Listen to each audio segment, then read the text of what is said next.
Joy, happiness, love. These are your greatest protections for boosting your immune system, keeping you healthy and well. When the body's in the fear mode, it is constricted, it is flushed and loaded with stress hormones, decreasing the immune system, and the body has a harder time to fight. So please find things that make you happy, that keep you enjoying and loving and giving and sharing. Truly be grateful for the intelligent mechanism and instrument. Let us do an exercise. So, who is moving the body?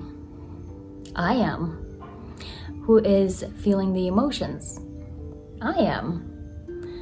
And who is thinking the thoughts? I am. And who is the I am? I am the soul, the spiritual self. I am not the body. I control the body. I am not my emotions. I create emotions. I am not the thoughts. I create thoughts. I am that, the creator. The physical is a cycle, and the soul is eternal.